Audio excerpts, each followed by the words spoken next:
PV. Anwar വാർത്താ സമ്മേളനം നടത്തുകയാണ്. അദ്ദേഹത്തിന്റെ വാർത്താ സമ്മേളനം തുടരുകയാണ്. മുഖ്യമന്ത്രിക്കും പാർട്ടി സെക്രട്ടറിക്കും കൊടുത്ത പരാതിയുടെ പകർപ്പ് അൻവർ പുറത്തുവിടുകയാണ്.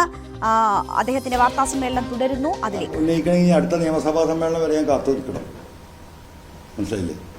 അപ്പോഴേക്കും ഇനി 2-3 മാസം കഴിഞ്ഞിട്ട് പാർലമെന്റ് സമ്മേളനം ഉണ്ടാവുള്ളൂ. അതുവരെ കാത്തിക്കാല ശേഷി ഇരിക്കില്ലായിരുന്നു. അതുകൊണ്ട് ഞാൻ പൊതുസമൂഹത്തിലൂടെ പറഞ്ഞു. അത് മാഷ് പറഞ്ഞ കറക്റ്റാ.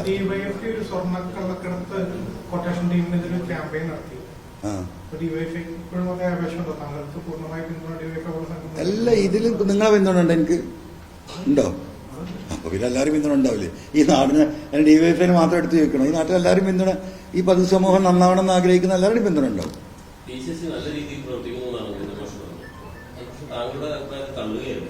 അല്ല, ഞാനത് കേട്ടില്ല.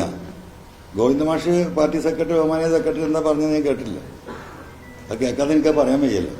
പ്രത്യേകിച്ച് പ്രശാന്തിന്റെ ചോദ്യത്തിനൊന്നും അങ്ങനെ ഡയറക്റ്റ് ഉത്തരം പറയാൻ പറ്റില്ല. ഞാൻ കേട്ടിട്ടില്ല.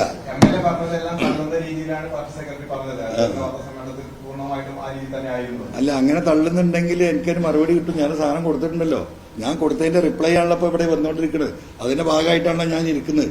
പിന്നെ MLA പറഞ്ഞൊക്കെ പാർട്ടി സെക്രട്ടറി തള്ളുന്നുണ്ടെന്ന് നിങ്ങൾ വിചാരിക്കണേ. നിങ്ങൾ അങ്ങനെ തള്ളൂല.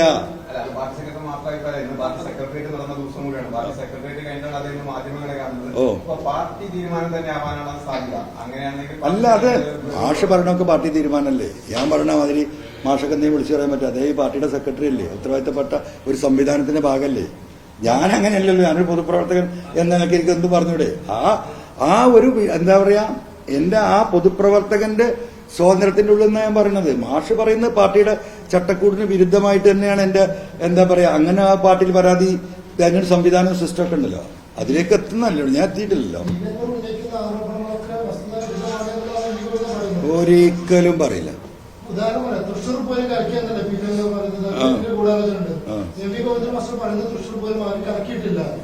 ഗോവിന്ദ മാഷ് അങ്ങനെ പറയുന്നത് മാഷ് പറഞ്ഞിട്ടുണ്ടാവുക, നിങ്ങൾ ഈ പൂരം കലക്കിയ വിഷയം നിങ്ങൾ എങ്ങോട്ടാ കൊണ്ടുപോയത്?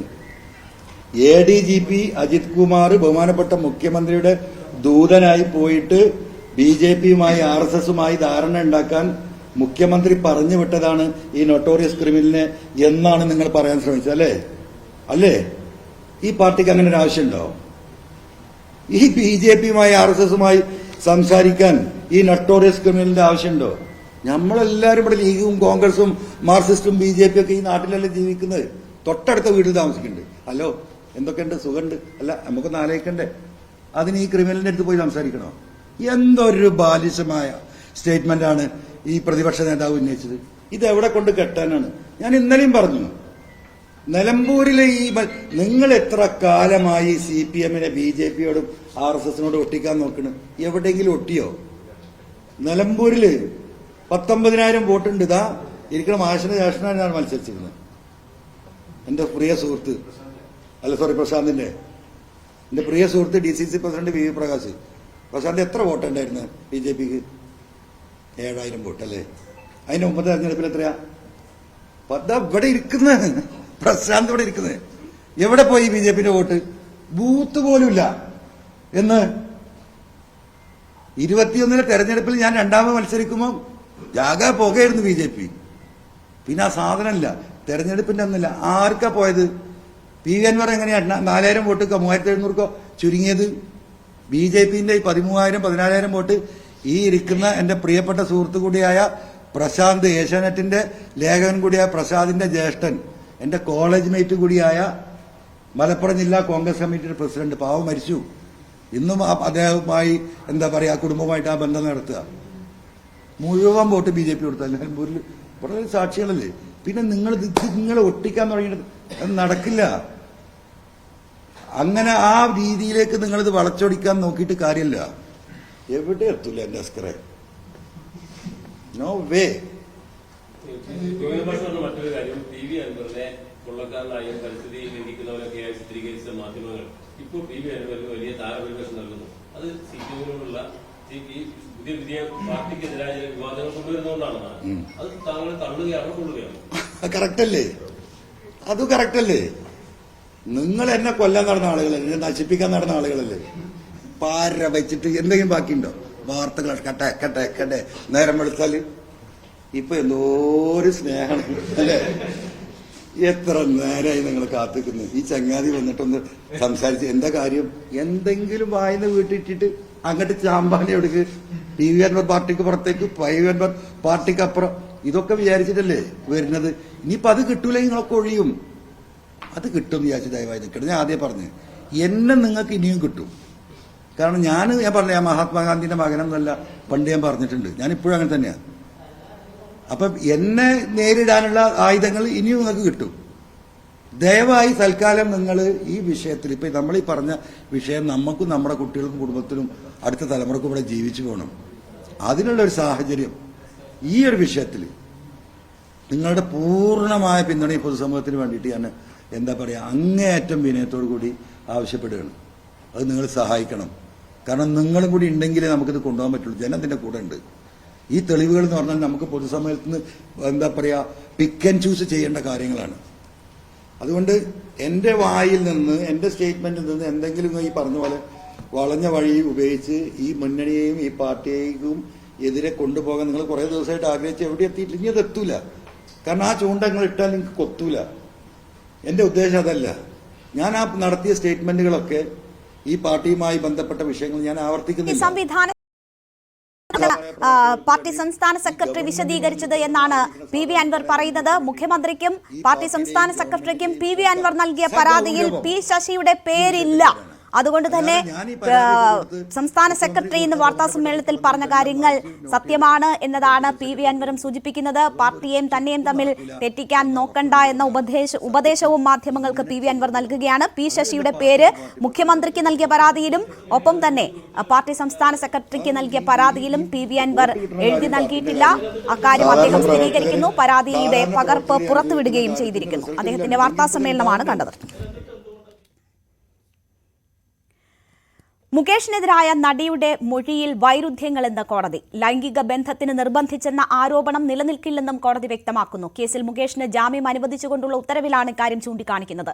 ആരോപണങ്ങളിൽ അന്വേഷണം ആവശ്യപ്പെട്ട് നിവിൻ പോളി നടൻ DGPക്കും പ്രത്യേക അന്വേഷണ സംഘത്തിനും പരാതി നൽകി. ആ ദിവസങ്ങളിൽ കേരളത്തിലാണെന്നും കേസിൽ നിന്ന് ഒഴിവാക്കണമെന്നും നിവിൻ പോളി ആവശ്യപ്പെടുന്നു. ഈ വിഷയമാണ് നമ്മൾ ഇന്ന് പരിശോധിക്കുന്നത്. പരാതിക്കാരുടെ വിശ്വാസ്യത നഷ്ടപ്പെടുന്നു.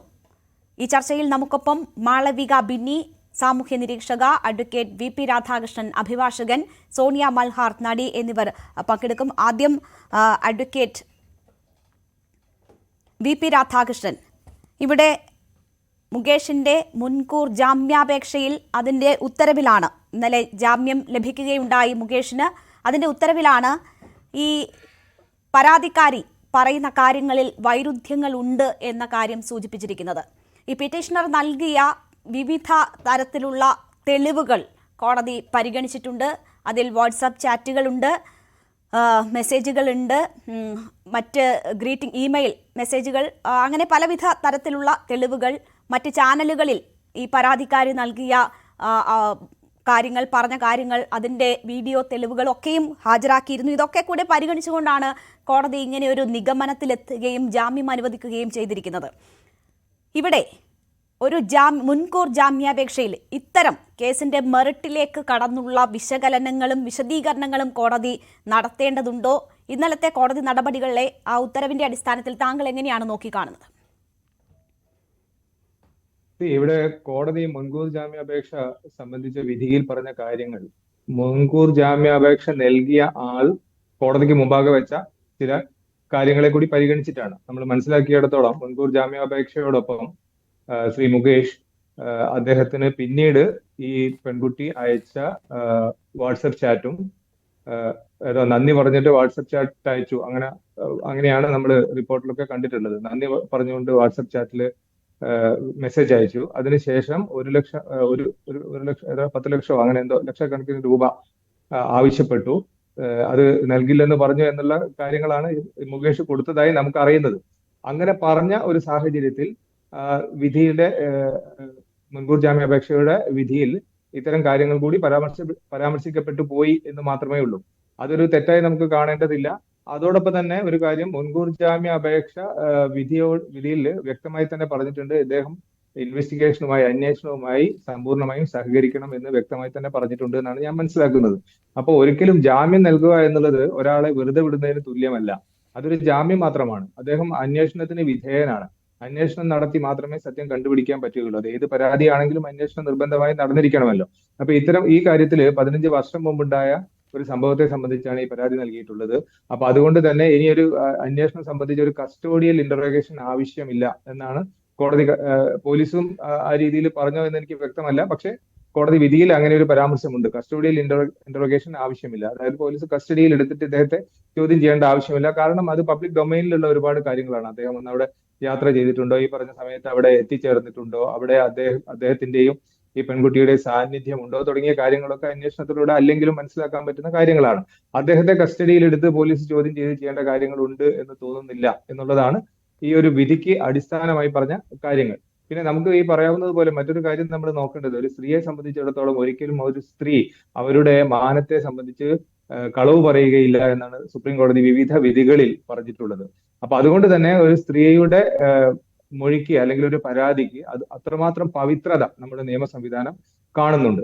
അപ്പോൾ അങ്ങനെ ഉണ്ടാവുന്ന സമയത്ത് ഇത് പരിശോധിക്കപ്പെടുമ്പോൾ ഒരു സ്ത്രീയെ സംബന്ധിച്ചിടത്തോളം ഇത്തരത്തിലുള്ള വളരെ ക്രൂരമായ ഒരു അനുഭവം അവർക്ക് ഒരു വ്യക്തിയിൽ നിന്നും സംഭവിച്ചിട്ടുണ്ടെങ്കിൽ അവർ പിന്നീട് അയാൾക്ക് ഇത് സംബന്ധിച്ച് ഒരു പരാതി പോലെയോ അങ്ങനെ മെസ്സേജ് അയക്കുന്നത് നമുക്ക് മനസ്സിലാക്കാം. അദ്ദേഹത്തോട് ഏതെങ്കിലും കാര്യത്തിന് നന്ദി പറഞ്ഞുകൊണ്ട് ഒരു മെസ്സേജ് അയച്ചു, അല്ലെങ്കിൽ പണം ആവശ്യക്കൊണ്ട് ഒരു മെസ്സേജ് അയച്ചു എന്ന് വന്നാൽ അത് തീർച്ചയായും ഇത്തരം പരാതികൾക്ക് ഉള്ള ഒരു മൈനസ് പോയിന്റായി നിയമത്തിൽ പരിഗണിക്കപ്പെടും എന്ന് നമ്മൾ കാണേണ്ടതുണ്ട്. അത് അവരുടെ പരാതിയെയും അവരെ ഏറ്റവും അധികം ബഹുമാനിച്ചുകൊണ്ട് തന്നെയാണ് കോടതി ആ രീതിയിൽ ഒരു കൺക്ലൂഷനിൽ എത്തുന്നത്. അപ്പോൾ ഒരുപക്ഷെ നമുക്കറിയില്ല, ഒരുപക്ഷെ അദ്ദേഹം നൽകിയ മുൻകൂർ ജാമ്യാപേക്ഷയോടൊപ്പം നൽകിയ ചില വിവരങ്ങൾ അത് ഒരു പരിധി വരെ റിലയബിൾ ആണ് എന്ന് കോടതിക്ക് തോന്നിയിട്ടുണ്ടാവാം. പക്ഷേ അത് ആക്സെപ്റ്റ് ചെയ്തിട്ടില്ല. ഇപ്പൊ താങ്കൾ ചോദിച്ചതുപോലെ മെറിറ്റിനെ സംബന്ധിച്ച് പറയേണ്ട ആവശ്യമുണ്ടോ എന്ന് ചോദിച്ചാൽ മെറിറ്റിനെ സംബന്ധിച്ച് പറഞ്ഞിട്ടില്ല. അതായത് ഈ മെസ്സേജ് അവരയച്ചിട്ടുള്ള മെസ്സേജ് അത് ജെന്യൂൻ ആണോ അല്ലയോ എന്നുള്ളത് ഇൻവെസ്റ്റിഗേഷനിലൂടെ മനസ്സിലാവുള്ളൂ. ഇപ്പൊ ഈ പറഞ്ഞ മുകേഷ് ആണെങ്കിലും മറ്റൊരാളാണെങ്കിലും അത് ഏതെങ്കിലും രീതിയിൽ ഫോർജ് ചെയ്തിട്ട് ഇത്തരം ഒരു മെസ്സേജ് ഉണ്ടാക്കി കോടതിയിൽ കൊടുത്തതാണെങ്കിൽ അത് ഇൻവെസ്റ്റിഗേഷനിൽ കണ്ടെത്തണം. കണ്ടെത്തി കഴിഞ്ഞാൽ അതിനുകൂടി കള്ളത്തെളിവുണ്ടാക്കിയതിനുള്ള ശിക്ഷ കൂടി അനുഭവിക്കാൻ അദ്ദേഹം ബാധ്യസ്ഥനാണ്. അപ്പൊ തൽക്കാലം ഇതൊരു പ്രിലിമിനറി ആയിട്ട് ഇത്തരം കാര്യങ്ങൾ കൂടി പരിഗണിക്കണം എന്ന് കോടതി പറഞ്ഞു എന്ന് മാത്രമേ ഉള്ളൂ. അന്വേഷണത്തിൽ അദ്ദേഹം വിധേയനാണ്. ഒരിക്കലും ഇത്തരം ഒരു കേസിൽ ജാമ്യം ലഭിച്ചു എന്നുള്ളത് കൊണ്ട് അദ്ദേഹത്തിനെതിരായ ആരോപണം അല്ലെങ്കിൽ കേസ് പരാതി അത് തെളിഞ്ഞിട്ടില്ല അല്ലെങ്കിൽ തെളിയാൻ പോകുന്നില്ല എന്ന് നമ്മൾ കാണേണ്ടതില്ല. അത് അന്വേഷണത്തിലൂടെ മാത്രമേ മനസ്സിലാവുള്ളൂ. അന്വേഷണ ഉദ്യോഗസ്ഥന്റെ പരിഗണനയിലുള്ള വിഷയമാണ്. അപ്പൊ അത് കോടതി ഒരിക്കലും അന്വേഷണത്തെ വേണ്ടെന്ന് പറഞ്ഞിട്ടില്ല എന്ന് നമ്മൾ മനസ്സിലാക്കും. ശരി, അഭിഭാഷകൻ എന്ന നിലയിൽ അദ്ദേഹം ആ നിലയ്ക്കാണ് ഇന്നലത്തെ മുൻകൂർ ജാമ്യാപേക്ഷയിൽ വന്ന വിധിയെ നോക്കിക്കാണുന്നത്. ശ്രീമതി മാളവിക ബിന്നി, ഇവിടെ ഇന്നലെ ഈ ജാമ്യം അനുവദിച്ചുകൊണ്ടുള്ള ഉത്തരവ് വന്നതിന് ശേഷം മുകേഷിൻ്റെതായി വന്ന ഫേസ്ബുക്ക് പോസ്റ്റ് സത്യം ചെരുപ്പിട്ട് വരുമ്പോഴേക്ക് കള്ളം ലോകം ചുറ്റിക്കഴിഞ്ഞിരിക്കും എന്ന് പറഞ്ഞുകൊണ്ടാണ് ചിരിച്ചു നിൽക്കുന്ന ഒരു ഫോട്ടോ ഇട്ടിട്ട് ഇതൊരു വിജയമാണ് എന്ന് പറയുന്ന തരത്തിലുള്ള ഒരു ഫേസ്ബുക്ക് പോസ്റ്റാണ് അദ്ദേഹം ഷെയർ ചെയ്തിരിക്കുന്നത്. നിയമ പോരാട്ടം തുടരുമെന്ന് കൂട്ടിച്ചേർക്കുകയും ചെയ്തിരിക്കുന്നു. അപ്പോൾ അവരെ സംബന്ധിച്ച്, ആരോപണ വിധേയരെ സംബന്ധിച്ച് ഇത് പ്രാഥമികമായി ഒരു ലീഗൽ ഫൈറ്റിൽ അവർക്ക് കിട്ടുന്ന ഒരു അഡ്വാൻറ്റേജായി തന്നെയാണ് അവർ കാണുന്നത്. അത് അവർക്ക് മുന്നോട്ട് പോകുമ്പോഴും ആ നിലയ്ക്കുള്ളൊരു അഡ്വാൻറ്റേജ് കിട്ടുമെന്ന പ്രതീക്ഷ അവരിൽ ജനിപ്പിച്ചിട്ടുണ്ട്. അത് ഒരു ഭാഗത്ത് നിൽക്കുമ്പോൾ തന്നെ ഈ പരാതിക്കാരെ സംബന്ധിച്ച് കോടതി ഈ ബെയിൽ ആപ്ലിക്കേഷനിൽ ഉൾപ്പെടെ ചെറിയ സംശയം ജനിപ്പിക്കുന്ന തരത്തിലുള്ള പരാമർശങ്ങൾ നടത്തുന്നു. സമൂഹ മാധ്യമങ്ങളിലൊക്കെ അത് വലിയ ചർച്ചയാകുന്നു. ഇതൊരു നേരത്തെ മുതൽ തന്നെ ചോദ്യം ചെയ്യപ്പെടുന്നതാണ്. ഓരോ ഇരയും അവർ തുറന്നു പറച്ചിൽ നടത്തുമ്പോൾ ചോദ്യം ചെയ്യപ്പെട്ടുകൊണ്ടിരിക്കുകയാണ്. അപ്പോൾ ഇത്തരം നടപടികൾ വരുമ്പോൾ അവർ കൂടുതൽ ചോദ്യം ചെയ്യലുകൾക്ക് വിധേയമാകുന്ന ഒരു സാഹചര്യം കൂടി സൃഷ്ടിക്കുന്നുണ്ട്. താങ്കൾ എങ്ങനെയാണ് ഇന്നലത്തെ മുൻകൂർ ജാമ്യം അനുവദിച്ച നടപടിയെയും അതിനെ തുടർന്നുള്ള ചർച്ചകളെയും കോടതിയുടെ പരാമർശങ്ങളെയും കാണുന്നത്? ആദ്യമായിട്ട് തന്നെ എനിക്ക് പറയാനുള്ളത്, ഈ വിധിയല്ലല്ലോ, ഈ ഒരു ഇന്ററിം ബെയിൽ കൊടുത്തിട്ടുള്ള ആ ഒരു ജഡ്ജ് ഇന്ത്യൻ എക്സ്പ്രസ് റിപ്പോർട്ട് വിശ്വസിക്കാമെങ്കിൽ ദിലീപ് കേസിലുള്ള അതേ ജഡ്ജ് തന്നെയാണെന്നാണ് എന്റെ വിശ്വാസം. അങ്ങനെയുള്ള ഒരാളെ ഇനിയും ഒരു സെക്ഷൽ അലിഗേഷൻ കേസിൽ ജഡ്ജ് ആക്കാവോന്ന് എനിക്കറിയില്ല. എറണാകുളം സെഷൻസ് കോർട്ട് പേരെടുത്ത് പറഞ്ഞിട്ടുണ്ട് ഇന്ത്യൻ എക്സ്പ്രസ് റിപ്പോർട്ടിൽ. അതിപ്പം ഞാൻ ഇവിടെ പറഞ്ഞത് കോടതി അലക്ഷ്യമാകുമോ ഇല്ലെന്ന് എനിക്കറിയില്ല, അതുകൊണ്ട് പേരെടുത്ത് പറയുന്നത് ദിലീപ് കേസിൽ അതേ ജഡ്ജാണ് ഇവിടെയും ബെയിൽ കൊടുത്തിരിക്കുന്നതെന്നാണ് അറിഞ്ഞത്. അപ്പോൾ തന്നെ അത് വളരെ സംശയത്തിന്റെ നിഴൽ നിൽക്കുന്ന ഒരു ഇന്ററിം ബെയിലായിട്ടാണ് ഞാൻ അതിനെ വായിക്കുന്നത്. കാരണം നിരന്തരമായിട്ട് പ്രഡേറ്റേഴ്സിന്റെ കൂടെ നിൽക്കുന്ന രീതിയിലുള്ള എന്താണ് വിധിപ്പുറപ്പാടുകളാണ് ഈ ഒരു ജഡ്ജിന്റെ കയ്യിൽ നിന്ന് ആക്ട്രസ് അസോൾട്ട് ആയിട്ടുള്ള കേസിൽ വന്നിട്ടുള്ളത്. ഒന്ന്. രണ്ട്, നമ്മൾ ഈ ആക്ട്രസിന്റെ അസോൾട്ട് കേസിൽ തന്നെ നമ്മൾ നോക്കുകയാണെങ്കിൽ ആ ഒരു സമയത്ത് ഒരു സിനിമ, ദിലീപിന്റെ ഒരു സിനിമ വരികയും എല്ലാവരും പറഞ്ഞു, ഓക്കെ ദിലീപിന്റെ സിനിമയായിട്ട് കാണരുത്, ആ സിനിമ വിജയിക്കണം, അതിന്റെ പുറകിലുള്ള പ്രൊഡ്യൂസറിന്റെ കണ്ണുനീര് കാണണം എന്നൊക്കെ പറഞ്ഞു. എന്നിട്ട് ആ സിനിമ ഏറെക്കുറെ വിജയിച്ചു കഴിഞ്ഞപ്പോൾ ദിലീപ് ജയിച്ചു എന്നുള്ള ഒരു പ്രതീതി കേരളത്തിൽ ഉണ്ടാക്കി. എന്നിട്ട് 5 years കഴിഞ്ഞപ്പോൾ നമുക്കിപ്പോൾ മനസ്സിലാകുകയാണ് ആ കേസിൽ നടന്ന എല്ലാ കള്ളക്കളികളും ഇപ്പോൾ പുറത്ത് വന്നുകൊണ്ടിരിക്കുന്ന ഒരു സമയത്തിൽ കൂടെയാണ് നമ്മൾ ജീവിക്കുന്നത്. അപ്പം ഇങ്ങനെ എന്താണ് ഈ പൊതുമണ്ഡലത്തിൽ നിൽക്കുന്ന ഫിലിം സ്റ്റാർസ് ആണെങ്കിലും പൊളിറ്റീഷ്യൻസ് ആയിട്ടുള്ളവരാണെങ്കിലും അവർക്ക് ജയിച്ചു എന്നുള്ള ഒരു പ്രതീതി ഉണ്ടാക്കേണ്ട ആവശ്യമുണ്ട്. അതിന് തന്നെയാണ് ഇവർ ഫേസ്ബുക്ക്, ഇവരുടെ ഉള്ളിൽ എത്ര കള്ളത്തരം ഉണ്ടെങ്കിലും, ഇവരുടെ ഉള്ളിൽ എത്ര പതറിച്ച ഉണ്ടെങ്കിലും ആ ഒരു ഇമേജ്, ഞാൻ ക്ലീൻ ആണ് എന്നുള്ള ഒരു ഇമേജ് ഇവർ പ്രൊജക്റ്റ് ചെയ്തുകൊണ്ടേയിരിക്കും.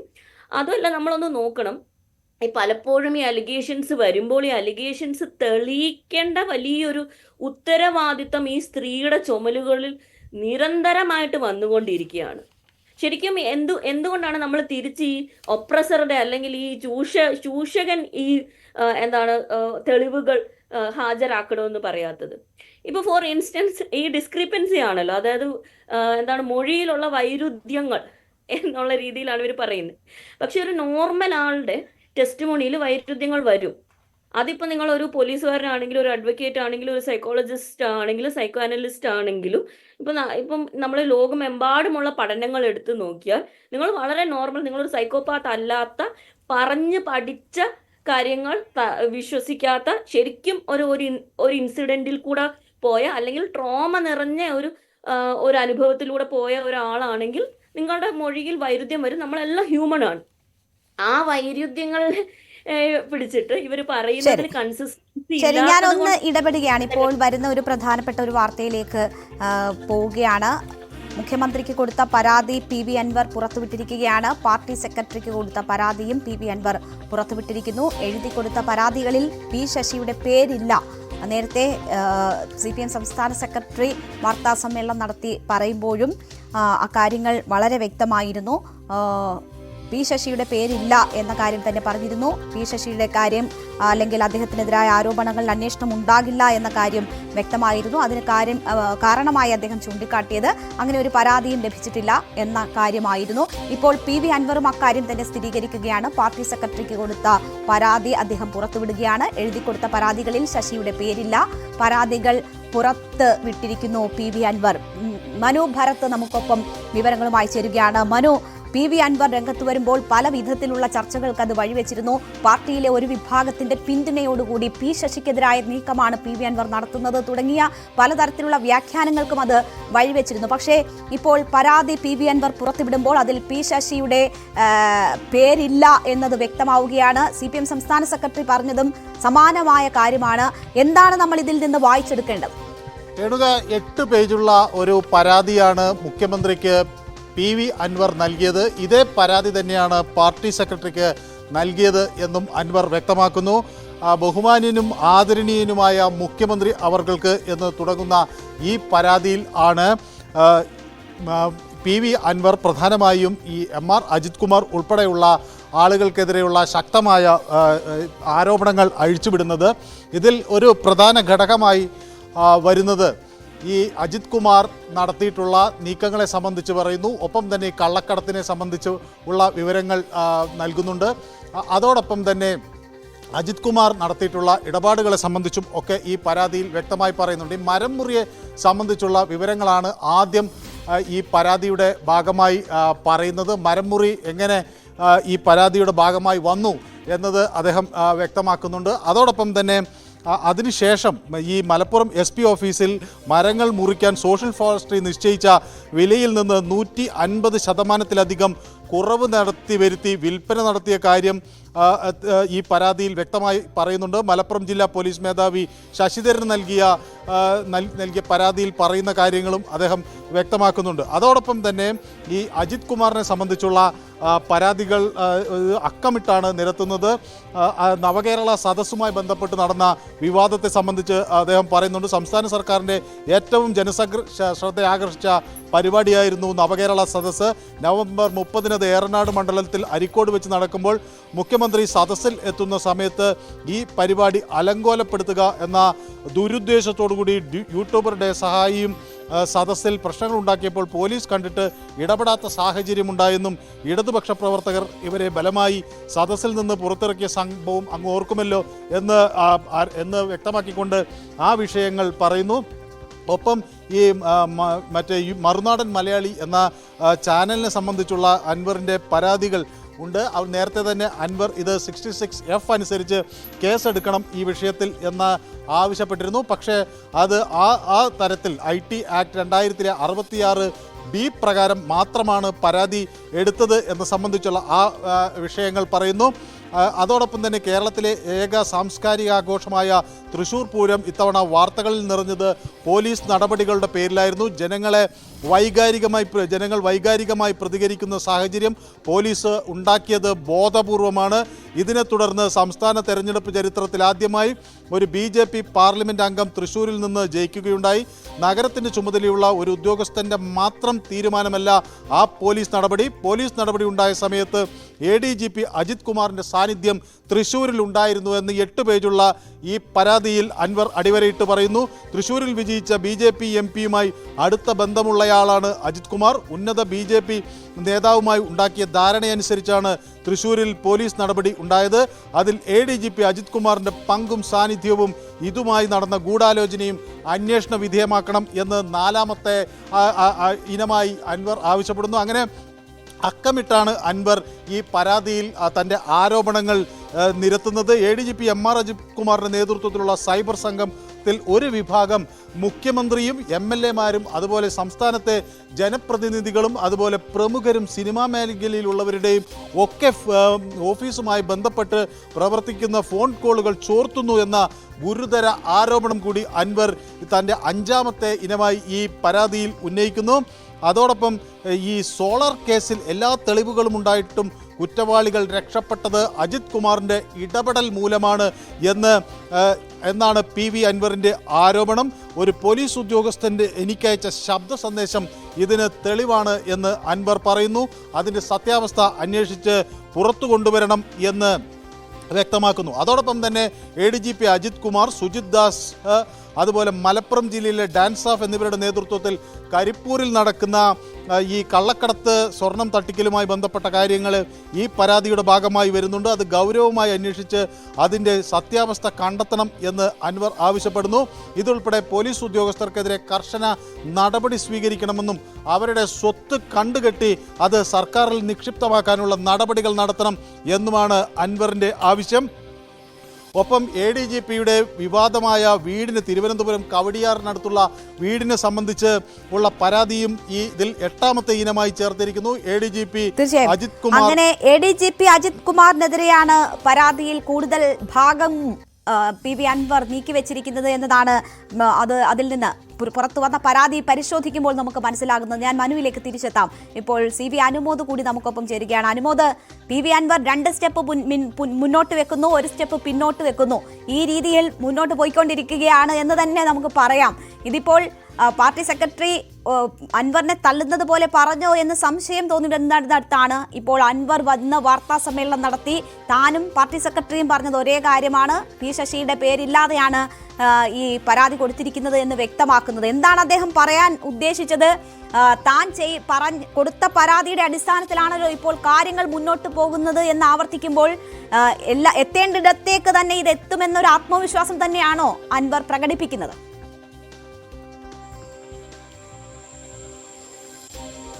തീർച്ചയായും ഇന്ന് പാർട്ടി സെക്രട്ടറിയുടെ വാർത്താ സമ്മേളനത്തിന് ശേഷം അൻവറിനെതിരെ വിമർശനം ഉയർന്നു എന്ന തരത്തിലുള്ള വാർത്തകൾ നമ്മൾ റിപ്പോർട്ട് ചെയ്തിരുന്നു. അതിനെ തുടർച്ചയായിട്ടാണ് ഇപ്പോൾ അൻവറിന്റെ വാർത്താ സമ്മേളനം ഉണ്ടായിരിക്കുന്നത്. അൻവർ പറഞ്ഞതിൽ പ്രധാനപ്പെട്ട ഒരു കാര്യം പി ശശിയുടെ പേര് താൻ എവിടെയും എഴുതി നൽകിയിട്ടില്ല എന്നുള്ളതാണ് ഒന്ന്. രണ്ടാമതായിട്ട് തനിക്കെതിരെ ഉയർന്ന വിമർശനം, അത് ഒരു പാർലമെന്ററി സമിതിയിലായിരുന്നു ഇത് ആദ്യം പറയേണ്ടത് എന്ന വിമർശനം അംഗീകരിക്കുന്നു. പക്ഷേ അത് ഇനി എന്ന് ചേരുമെന്നറിയില്ല, 2-3 മാസം ഒരുപക്ഷെ എടുത്തേക്കും. അതുവരെ കാത്തിരിക്കാൻ തനിക്ക് സമയമുണ്ടായിരുന്നില്ല. അതുകൊണ്ടാണ് താൻ വാർത്താ സമ്മേളനം നടത്തി ഇക്കാര്യങ്ങൾ പുറത്തുവിട്ടത്.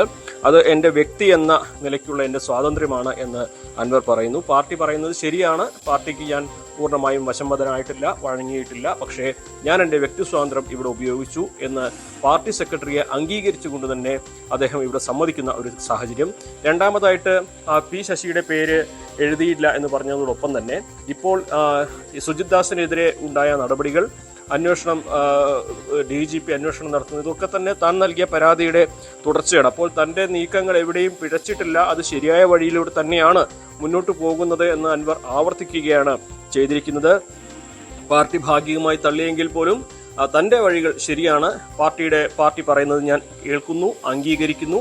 പക്ഷേ ഞാൻ ഇതാണ് ചെയ്യുന്നത്, ഞാൻ ഇങ്ങനെ തന്നെയാണ് മുന്നോട്ട് പോകുന്നത്, താൻ ഇനിയും പറയാനുള്ളത് പറയുമെന്നുകൂടി അദ്ദേഹം പറയുന്നുണ്ട്. അദ്ദേഹം പറഞ്ഞിട്ട് വാർത്താസമ്മേളനത്തിലേക്ക് അവസാനം തന്നെ അവസാനിപ്പിച്ചത് സ്വപ്ന സുരേഷ് പറഞ്ഞ പോലെ ഞാൻ പറഞ്ഞു നടക്കുകയല്ല, ഞാൻ പറയേണ്ട സമയത്ത് കൃത്യമായി കാര്യങ്ങൾ ഇനിയും പറയും എന്നാണ് അദ്ദേഹം പറഞ്ഞിരിക്കുന്നത്. അതുപോലെ തന്നെ നാളെ തൃശ്ശൂർ DIG അദ്ദേഹത്തിന്റെ മൊഴിയെടുക്കാൻ വരുന്നുണ്ട്. അതിനുശേഷം കാണാമെന്നും അദ്ദേഹം വാർത്താ സമ്മേളനത്തിന് അവസാനം പറയുന്നുണ്ട്. അതായത് PV അൻവർ തന്റെ പോരാട്ടം അവസാനിപ്പിക്കുന്നില്ല, താൻ തുടങ്ങി വെച്ചത് താൻ അത് തുടരുക തന്നെ ചെയ്യും. ഇന്ന് നടത്തിയ വാർത്താ സമ്മേളനത്തിൽ അദ്ദേഹം പ്രധാനമായിട്ടും മുൻപ് ഉന്നയിച്ച ആരോപണങ്ങൾ അത് കുറെ കൂടി വിശദമായിട്ട് ഉന്നയിക്കുക അല്ലെങ്കിൽ വിശദമാക്കുന്ന ഒരു സാഹചര്യമാണ് ഉണ്ടായത്. അതിൽ 2 കാര്യങ്ങളാണ് പ്രധാനപ്പെട്ടത്. ഒന്ന്, റിദാൻ ബേസിൽ വധം. 2, സ്വർണ്ണക്കടത്ത്. ഈ റിദാൻ ബേസിൽ വധവുമായി ബന്ധപ്പെട്ട് നമ്മൾ റിദാന്റെ കുടുംബത്തോട് സംസാരിച്ചിരുന്നു. അവർ തന്നെ പറഞ്ഞത് ഈ പ്രതി എന്ന് കരുതുന്ന ഷാൻ മുഹമ്മദിനെ കുറിച്ച് ഞങ്ങൾക്ക് സംശയമൊന്നുമില്ല, അവൻ തന്നെ ആയിരിക്കും കൊന്നത്. പക്ഷെ അവന്റെ പിന്നിൽ ആരൊക്കെയുണ്ട് അത് അന്വേഷിക്കണം എന്നാണ് കുടുംബം പറയുന്നത്. അതേ പോയിന്റിലേക്ക് അൻവർ തനിക്ക് പറയാനുള്ളതെല്ലാം പറഞ്ഞതിന് ശേഷം അവിടേക്ക് എത്തുന്നു. അതായത് റിദാനെ മർദ്ദിച്ചാണ് കുറ്റം സമ്മതിപ്പിച്ചത്, റിദാന്റെ ഭാര്യയും ഷാനുമായിട്ട് അവിഹിത ബന്ധമുണ്ടെന്ന് പറയാൻ പോലീസ് നിർബന്ധിച്ചു, റിദാന്റെ ഭാര്യയെ മർദ്ദിച്ചു എന്നീ കാര്യങ്ങളൊക്കെ പറഞ്ഞ് അവസാനിപ്പിക്കുന്നത് അൻവർ ഈ പറയുന്ന തരത്തിൽ മറ്റാരെങ്കിലും ഉണ്ടെങ്കിൽ അന്വേഷിക്കണം എന്നുള്ളതാണ്. അതുപോലെ സ്വർണ്ണക്കടത്തിൽ സുജിത് ദാസിന് നേതൃത്വത്തിലുള്ള സംഘം വലിയ തോതിൽ അഴിമതി നടത്തിയിട്ടുണ്ട്, കോടികൾ അടിച്ചു മാറ്റിയിട്ടുണ്ട്, അതിന്റെ തെളിവുകൾ തന്റെ കൈവശമുണ്ട്. ഇക്കാര്യങ്ങളൊക്കെ DIGക്ക് കൈമാറും. ഇത് വിശദമാക്കുന്നത് നാളെ നൽകാൻ പോകുന്ന കാര്യങ്ങളെക്കുറിച്ച് ആദ്യം ഒന്ന് ബോധിപ്പിക്കാനാണ്, അല്ലെങ്കിൽ ജനങ്ങളെ അറിയിക്കാനാണ് എന്ന് കൂടി പറഞ്ഞാണ് അദ്ദേഹം വാർത്താ സമ്മേളനം അവസാനിപ്പിച്ചിരിക്കുന്നത്. ശരി, എന്തായാലും പാർട്ടി സംസ്ഥാന സെക്രട്ടറിയുടെ വാർത്താ സമ്മേളനത്തിന് ശേഷവും PV അൻവർ നടത്തുന്ന വാർത്താ സമ്മേളനത്തിൽ പാർട്ടിയുമായി ഏതെങ്കിലും തരത്തിൽ പ്രശ്നങ്ങൾ ഇല്ല. PV അൻവർ കൊടുത്ത പരാതിയിൽ, മുഖ്യമന്ത്രിക്ക് കൊടുത്ത പരാതിയിലും പാർട്ടിക്ക് കൊടുത്ത പരാതിയിലും പി ശശിയുടെ പേര് സൂചിപ്പിച്ചിട്ടില്ല എന്നത് വ്യക്തമാവുകയാണ്. അൻവറും അക്കാര്യം സ്ഥിരീകരിക്കുകയാണ്. ആ സ്ഥിരീകരണത്തിന് വേണ്ടി തന്നെയാണ് ആ പരാതിയുടെ കോപ്പി അദ്ദേഹം മാധ്യമങ്ങൾക്കിപ്പോൾ നൽകുകയും ചെയ്തിരിക്കുന്നത്. കാത്തിരുന്ന് തന്നെ കാണാം കാര്യങ്ങൾ എന്ന് PV അൻവർ പറയുന്നു. CV അനുമോദും മനു ഭരത്തുമാണ് വിവരങ്ങൾ നൽകിയത്. എന്നോട് അതിഥികൾ പൊറുക്കുക, നമ്മളൊരു ചർച്ച തുടങ്ങിക്കഴിഞ്ഞതിന് ശേഷമാണ് പ്രധാനപ്പെട്ട ഒരു വാർത്തയിലേക്ക് പോയത്. ഞാൻ അതിഥികളിലേക്ക് തിരിച്ചെത്താം ഇടവേളയ്ക്ക് ശേഷം.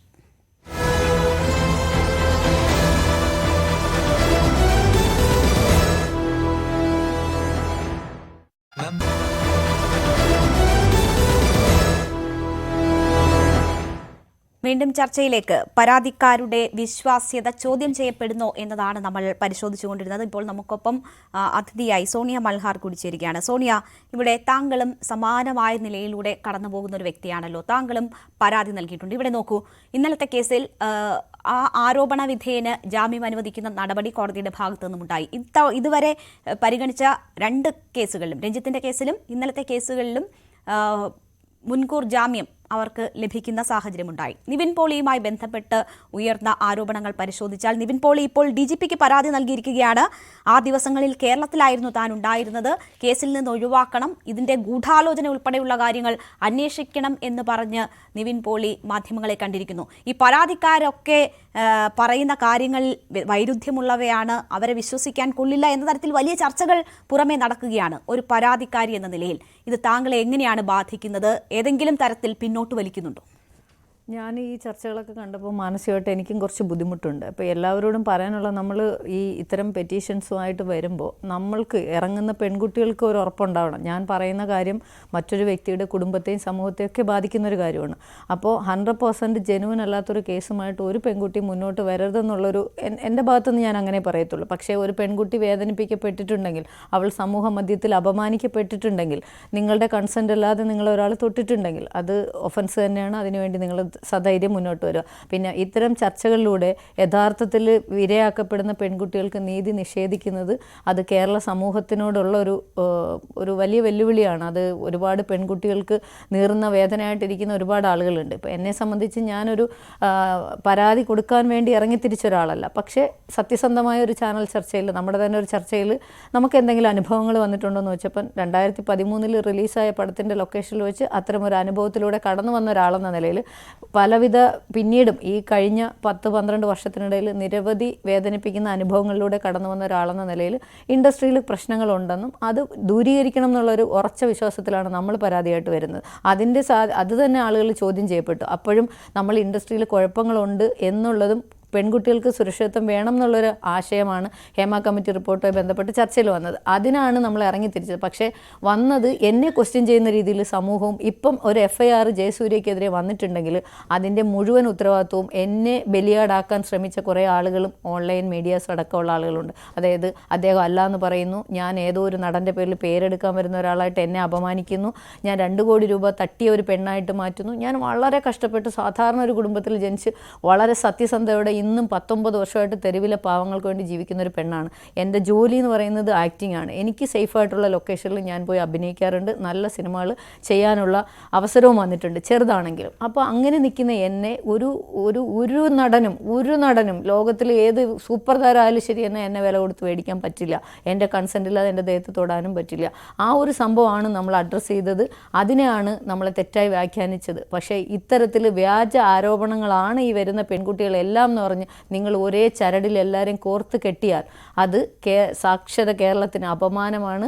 യഥാർത്ഥ വിഷയം അഡ്രസ്സ് ചെയ്യപ്പെടണം. അതിനുവേണ്ടി നിങ്ങൾ മാധ്യമങ്ങളും ശബ്ദമുയർത്തണം. സോണിയ, ഇതിപ്പോൾ നമ്മൾ ഈ മുൻകൂർ ജാമ്യാപേക്ഷ അനുവദിച്ചുകൊണ്ടുള്ള ആ ഓർഡർ വായിക്കുകയാണെങ്കിൽ അതിൽ പെറ്റീഷണർ കൊടുത്തിട്ടുള്ള നിരവധിയായിട്ടുള്ള തെളിവുകളുണ്ട്. അതിൽ ഈ പല കാര്യങ്ങളും പറയുന്നുണ്ട്.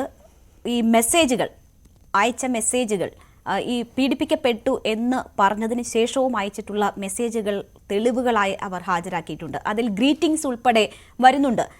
ഒരു വ്യക്തിയിൽ നിന്ന് മോശം അനുഭവം ഉണ്ടായിക്കഴിഞ്ഞാൽ പിന്നെ ഇതെങ്ങനെ സംഭവിക്കുന്നു എന്നൊരു ചോദ്യമാണ് അവിടെ എനിക്ക് തോന്നുന്നത് ഈ കേസ് പരിഗണിക്കുന്നവരെ പോലും അത് വിഷമത്തിലാക്കുന്നുണ്ട്, അല്ലെങ്കിൽ അങ്ങനെ ചിന്തിപ്പിക്കുന്നുണ്ട്.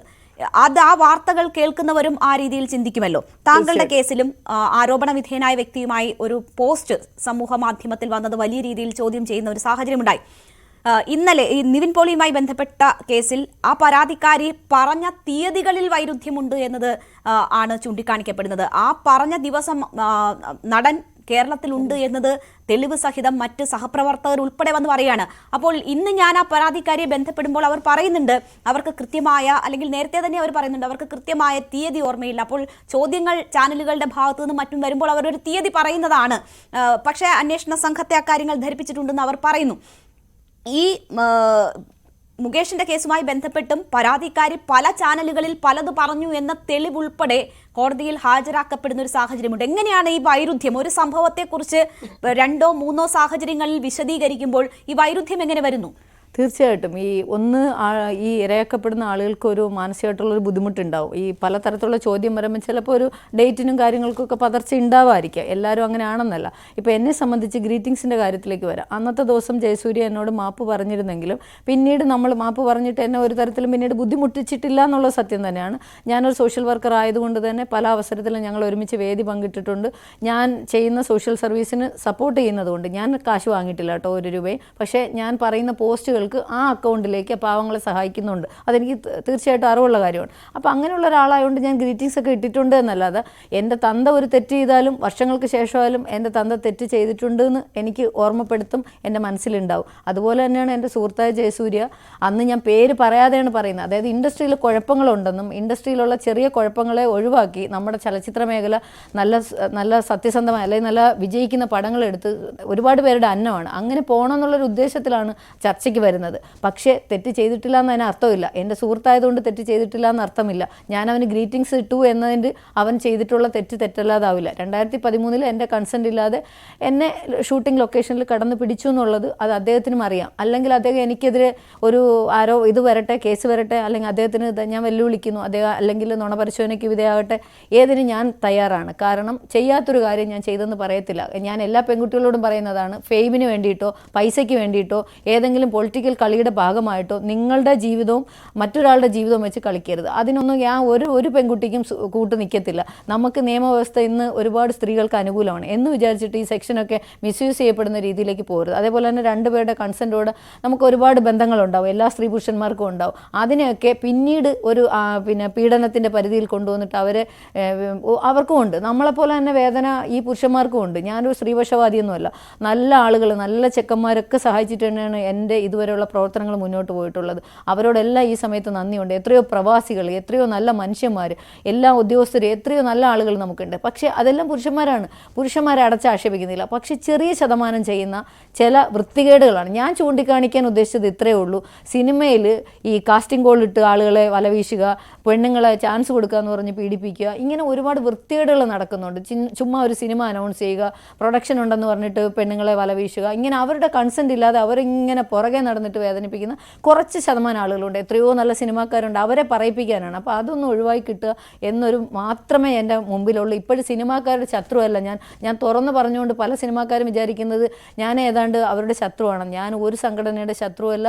സിനിമാ മേഖലയിൽ ഉണ്ടായിരിക്കുന്ന നമ്മുടെ സഹോദരങ്ങൾക്ക് ഉണ്ടായിരിക്കുന്ന അരക്ഷിതാവസ്ഥ മാറി നല്ല സിനിമകളിലൂടെ ഇപ്പോൾ ചലച്ചിത്ര മേഖലയ്ക്ക് ഉണ്ടായിരിക്കുന്ന കേട് തീർത്ത് മുന്നോട്ട് വരണം എന്നുള്ളൊരു അഭ്യർത്ഥന മാത്രമേ ഉള്ളൂ. ശരി, ഞാൻ താങ്കളിലേക്ക് തിരിച്ചെത്താം. മാളവിക, പിന്നെ താങ്കൾ കൈ കാണിക്കുന്നുണ്ടായിരുന്നു, എന്തോ സൂചിപ്പിക്കാൻ, പറഞ്ഞോളൂ. ഇതില് ഈ നമ്മൾ ഹേമ കമ്മിറ്റി റിപ്പോർട്ടും അല്ലെങ്കിൽ ഈ എല്ലാ ഇപ്പം നമുക്ക് മുന്നോട്ട് വന്നിരിക്കുന്ന എല്ലാ അലിഗേഷൻസും മേക്ക് ചെയ്തിട്ടുള്ള സർവൈവേഴ്സിനെല്ലാം ഈ വീണ്ടും വീണ്ടും ഇവർ ആണുങ്ങൾക്കെതിരെ അല്ല, ഫിലിം ഇൻഡസ്ട്രിക്കെതിരെ അല്ല എന്ന് പറയേണ്ടി വരുന്നത് തന്നെ എന്തൊരു കഷ്ടമാണ് എന്ന് ഞാൻ ആലോചിക്കാറുണ്ട്. അത് ഇംപ്ലൈഡ് അല്ലേ? ഇത് ഓൾറെഡി ഇവരെല്ലാം എല്ലാ ആണുങ്ങൾക്കും എതിരെ അല്ലെന്നും ഫിലിം ഇൻഡസ്ട്രിയെ തകർക്കാൻ ശ്രമിക്കുന്നതല്ല എന്നും നമ്മളൊരു മെച്യൂർ സമൂഹമായിട്ട് മനസ്സിലാക്കേണ്ട ആവശ്യമുണ്ട്. ഇതും കൂടി അവരെ കൊണ്ട് പറയിപ്പിക്കുന്നത് ഇങ്ങനെ ഇത്രയും അധികം സ്ത്രീകളെ ടാർഗറ്റ് ചെയ്യാനുള്ള ഒരു ടെൻഡൻസി നമ്മൾ കാണിക്കുന്നത് കൊണ്ടാണ്. ഇത് തന്നെ വളരെ കഷ്ടമാണ്. നമ്മൾ പ്രോഗ്രസീവ് എന്ന് വിളിക്കുന്ന അല്ലെങ്കിൽ പ്രബുദ്ധ കേരളം എന്ന് സാക്ഷര കേരളം എന്ന് വിളിക്കുന്ന ഒരു സ്ഥലത്ത് ഹേമ കമ്മിറ്റിയിൽ ഒരു 1.5 പേജോളം ഇത് സിനിമയിലെ പുരുഷന്മാർക്കെതിരെ അല്ല എന്ന് വാദിക്കുകയും വരുന്ന ഓരോ സർവൈവറിനും, നാളെ ഒരു സർവൈവർ വന്നാൽ പോലും ആദ്യം ഒരു ഡിസ്ക്ലെയിമർ എന്ന വെണ്ണം ഞങ്ങൾ പുരുഷന്മാർക്കെതിരെ അല്ല എന്ന് പറഞ്ഞിട്ട് പറയേണ്ടി വരുന്നത്. ഇത് ഇവർ വളരെ കൃത്യമായിട്ട് അവരുടെ ചൂഷകരെ അവർ ഐഡന്റിഫൈ ചെയ്യുമ്പോൾ അതിനെ ട്വിസ്റ്റ് ചെയ്തിട്ട് ഇത് എല്ലാ പുരുഷന്മാർക്കും എതിരെയാണ് അല്ലെങ്കിൽ ഇത് സിനിമ ഇൻഡസ്ട്രിക്ക് എതിരെയാണ് എന്ന് വരുത്തി തീർക്കുന്ന ആ ഒരു കൈൻഡ് ഓഫ് ട്വിസ്റ്റിംഗ് തന്നെ വളരെ വളരെ കഷ്ടമാണ്.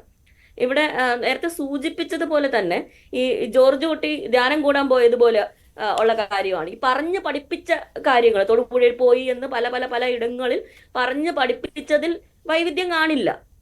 കള്ളം പറയുന്നതിൽ വലിയ വൈവിധ്യം കാണില്ല. നമ്മൾ പല ഈ പോലീസ് ഇൻട്രോഗേഷൻസിലേക്ക് അതിൻ്റെ ഒരു സ്റ്റഡീസ് നമ്മളെടുത്ത് നോക്കുകയാണെങ്കിൽ പലപ്പോഴും സത്യം പറയുന്നവരുടെ കാര്യത്തിലാണ് വൈവിധ്യം വരുന്നത്. പർട്ടിക്കുലർലി ട്രോമ അനുഭവിച്ചവരുടെ, ഈ പറഞ്ഞ് പഠിപ്പിച്ചവരുടെ കാര്യത്തിൽ ഇത് വരില്ല. അതുപോലെ നമ്മളൊന്ന് ആലോചിച്ച് നോക്കണം. ഈവൻ നിവിൻ പോളിയുടെ കേസിൽ അദ്ദേഹം കുറ്റരഹിതനെന്നോ അല്ലെങ്കിൽ അദ്ദേഹം കുറ്റം ചെയ്തിട്ടുള്ള ആളാണെന്നോ ഞാൻ പറയുന്നില്ല.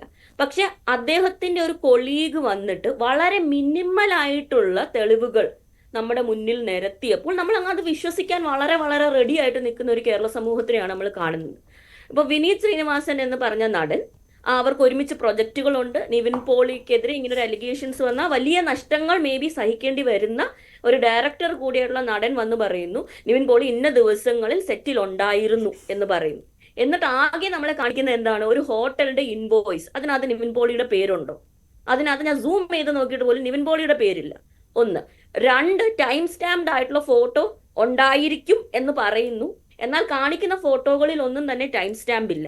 ഇപ്പൊ എൻ്റെ ഒരു സുഹൃത്തിനെതിരെയാണ് ഇത് വരുന്നെങ്കിൽ ഞാൻ എൻ്റെ ടൈം സ്റ്റാമ്പിന്റെ സ്ക്രീൻഷോട്ട് കൂടെ ഷെയർ ചെയ്യുമായിരുന്നു. ആ ഫോട്ടോസ് ഉള്ള സ്ഥിതിക്ക് ആ ഫോണുകളിൽ തന്നെ അതിന്റെ ടൈം സ്റ്റാമ്പും കാണുമല്ലോ, വളരെ ഈസി ആയിട്ട് എടുക്കാവുന്നതാണ്. ഇവർക്ക് വളരെ കൃത്യമായിട്ട് ടെക്നിക്കൽ എക്സ്പേർട്സിന്റെ സഹായം തേടി അതും കൂടെ കാണിക്കാവുന്നതാണ്. പക്ഷെ ഇതൊന്നും കാണിച്ചിട്ടില്ല. പക്ഷെ ഇങ്ങനെ എടുക്കാമല്ലോ എന്ന് പറയുമ്പോഴേ ഇവിടെ ആഘോഷങ്ങൾ തുടങ്ങി.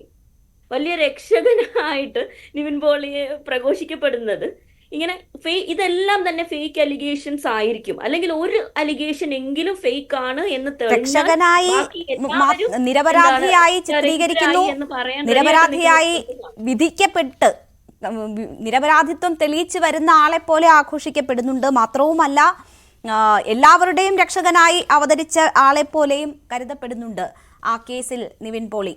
ഞാൻ താങ്കളിലേക്ക് തിരിച്ചെത്താം. ശ്രീ VP രാധാകൃഷ്ണൻ, ഇവിടെ ഈ ബെയിൽ ഓർഡറിൽ പറയുന്നുണ്ട്, the right to bail cannot be denied merely due to the sentiments of the society എന്ന കാര്യം ഈ ഓർഡറിലും ചൂണ്ടിക്കാട്ടുന്നു. സമൂഹത്തിന്റെ ഏതെങ്കിലും കാഴ്ചപ്പാടിനനുസരിച്ചല്ല കോടതിയിൽ നിന്ന് വിധികൾ ഉണ്ടാവേണ്ടത്, അതൊരു വസ്തുതയാണ്. പക്ഷേ അതേ സമയം തന്നെ ഒരു മുൻകൂർ ജാമ്യാപേക്ഷ പരിഗണിക്കുന്ന വേളയിൽ ആ വിക്ടിമിന്റെ ക്രെഡിബിലിറ്റിയെ ചോദ്യം ചെയ്യുന്ന തരത്തിലൊക്കെയുള്ള പരാമർശങ്ങളിലേക്ക്, അങ്ങനെ തോന്നിപ്പിക്കുന്ന തരത്തിലേക്കും അത് കടന്നുകൂടല്ലോ. അങ്ങനെയുള്ള ജാഗ്രത പ്രത്യേകിച്ച് ഈ കേസുകളിലെങ്കിലും കോടതികൾ കാണിക്കേണ്ടതല്ലേ?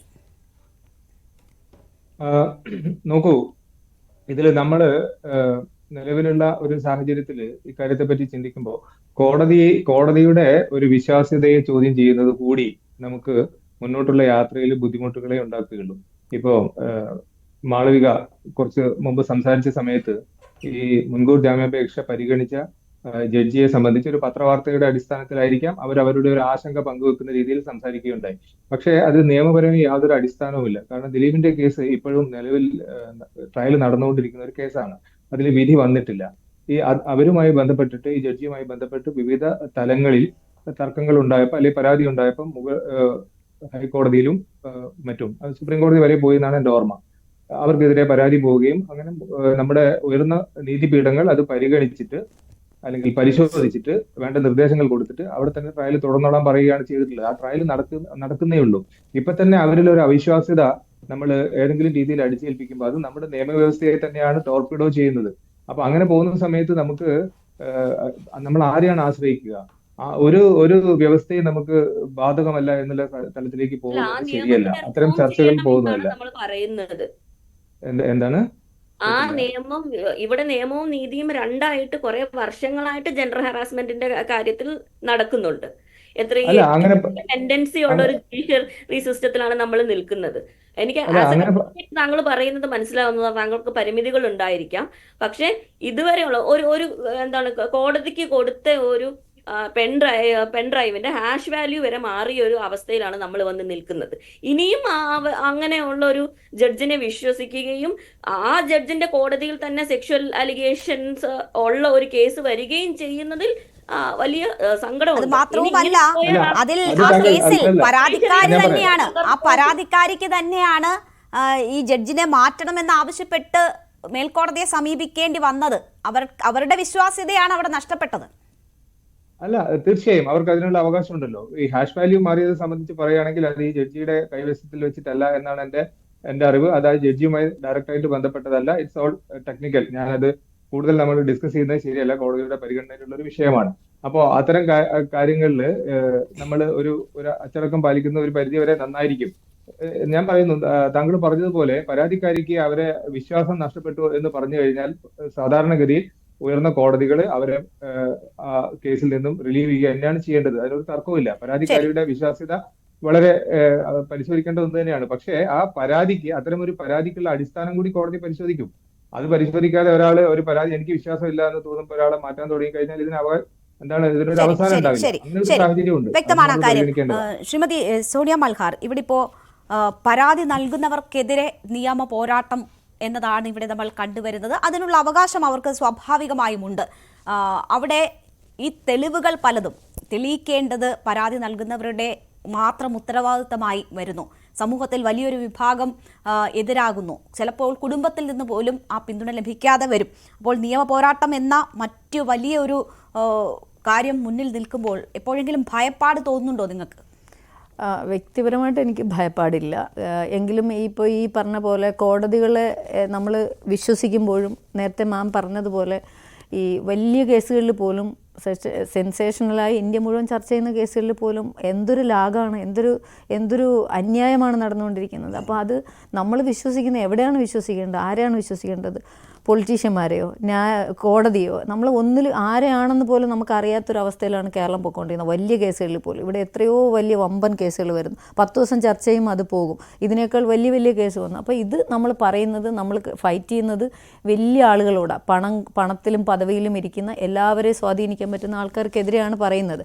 അത് പണത്തിന് വേണ്ടിയിട്ടാണ് ഇറങ്ങിയിരിക്കുന്നതെന്നും കുറേ പേര് കെട്ടിച്ചമച്ച് കൊണ്ടുവരുന്നതാണെന്നുള്ള ആക്ഷേപം. പിന്നെ ഇത് തെളിയിക്കുക എന്ന് പറയുന്നത് ചിലതൊക്കെ കുറേ വർഷങ്ങൾക്ക് മുമ്പുള്ള കാര്യങ്ങളാണ്. നമുക്ക് സാഹചര്യ തെളിവുകളും നമ്മൾ അനുഭവിച്ച കാര്യങ്ങളും കൃത്യമായിട്ട് പറയുമ്പോൾ ഏതൊരു മജിസ്ട്രേറ്റിനും ഏതൊരു കോടതിക്കും ഒരു സാധാരണഗതിയിൽ അവർക്ക് അത് അസസ് ചെയ്യാൻ പറ്റും എന്നാണ് എൻ്റെ ഒരു ചെറിയ വിലയിരുത്തൽ. പറയുന്ന ആളിൽ നിന്ന് അവർ പറയുന്ന എല്ലാ രീതിയിലും വെച്ചിട്ട് അങ്ങനെ പറ്റുള്ളൂ. അല്ലാതെ ഇപ്പോൾ ഒരാൾ കാണാതെ കയറി പിടിക്കുകയോ ഏതെങ്കിലും തരത്തിൽ ഈ ചിലതൊക്കെ കൺസെൻറ്റോട് കൂടി പോയിട്ട് റേപ്പ് ചെയ്തു എന്ന് പറയുന്നു. അത് പിന്നെ പല തെളിവുകൾ എടുക്കാം. അവരുടെ ഹോട്ടൽ റൂമിൽ നിന്ന് അങ്ങനെയൊക്കെയുള്ള ബില്ലുകൾ പല സാധനങ്ങൾ എടുക്കുന്നുണ്ട്. ഇതൊന്നും ഇല്ലാതെ ആക്സിഡൻ്റലി കയറി പിടിക്കുന്ന സാധനത്തിൽ അവിടെ ക്യാമറ വെച്ച് 10-12 വർഷം മുമ്പ് നമുക്ക് CCTV അത്ര ഇതായിട്ടില്ല. പലതും ടെക്നിക്കൽ സാധനങ്ങൾ നമുക്ക് കിട്ടത്തില്ല. ഇപ്പോൾ ഒരാളെ വിളിച്ചു വരുത്തിയിട്ടല്ലല്ലോ ഒരാൾ വന്ന് ഹൈഡ് ചെയ്ത് പിടിക്കുന്നത്. അതൊക്കെ നമുക്ക് കോടതിയോട് പറയാനേ പറ്റൂ. ഇനി അത് നമുക്ക് സംഭവിച്ച കാര്യം, എന്നെ സംബന്ധിച്ച് എനിക്ക് വന്ന സംഭവം ഞാൻ പറഞ്ഞിട്ടുണ്ട്.